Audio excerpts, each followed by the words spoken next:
Hey guys, in this video I'll be reviewing the fourth Skulduggery Pleasant book, Dark Days. So this book, what continues, I think, the trend of improvement. I'd say that this one's probably about the same as the Faceless ones, but I really enjoyed it. I really enjoyed the start bit, with sort of Valkyrie flying solo, so to speak, and it's interesting to see her, like, out from under the wing of Skulduggery and sort of doing her own thing. We kind of see her power level on her own, and, doing her own thing. I thought it was really cool, and she goes through, struggles. It's not easy. She's trying to get the skull back so she can go between dimensions. It's not easy, but eventually she manages to, get it back, and so we see her going through these sort of struggles, and eventually she, succeeds in her task. And I would say that just the scene where she goes and rescues Skulduggery, the whole thing is super cool. Like, when Skulduggery uses this, like, crazy elemental magic, like a fire, like, flamethrowers out of his hands and stuff, and he flies and stuff. I just thought that was really, really cool and a really interesting idea. But, he's been in this, like, crazy dimension with Faceless ones for ages. Of course, he's going to sort of power up, or power down and die. But, in this case, he sort of powers up.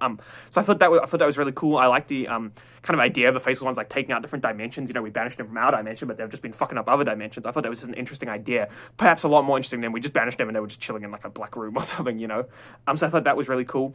And then it's really nice as well, because it sort of reminds me a little bit of Indiana Jones in the way that an Indiana Jones movie is often structured, with the opening, with like, obviously lots of movies are structured like this, but just Indiana Jones sticks in my head. We have an opening action scene, which is really cool, and then, you sort of come down from that and then start the real plot. And I thought that this book sort of functioned a lot like that. We have this opening crazy action scene of, of Valkyrie rescuing Skulduggery, then we have a little bit of him adjusting, and then we sort of go into the main plot of the series, which is, the planned by the, like, Revenge Society, whatever they call themselves, to, get these, what are they called, like, desolation engines to blow up the sanctuary, and this Irish football game. And I think that the plot functions really well when it comes to it's really interesting seeing them do a different thing. I really enjoyed the Midnight Hotel. I thought that was a cool vibe.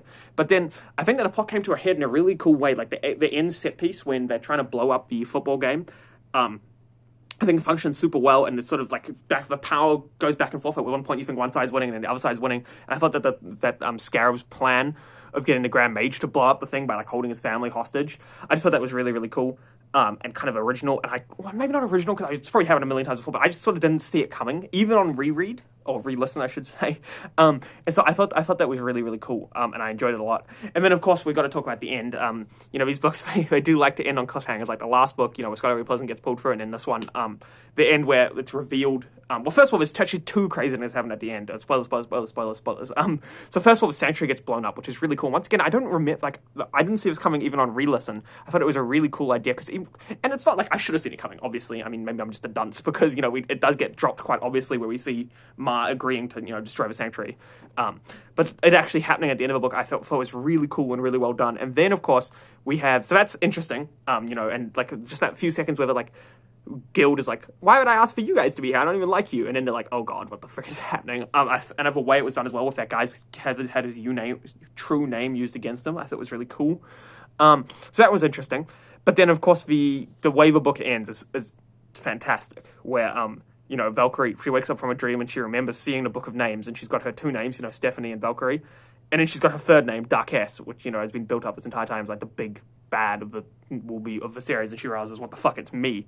And the book just ends there, and I thought that was just a really cool cliffhanger to end it on. And I remember that the Darkess sort of storyline of the series is fantastic, and I really cannot wait. I cannot wait to get there. So I really hope you enjoyed this review. The series, come on, man, it gets better and better up to Deathbringer. I think Deathbringer is, if I remember correctly, is one of the most fantastic young adult books I've read. So I'm hyped for that. So yeah, I really hope you enjoy this video, and I really hope you pick up this. If you haven't read the series before, I really hope you give it a go. Even if you are an adult, I think it still functions as a story for adults. So yeah, have a great day, and thanks for watching.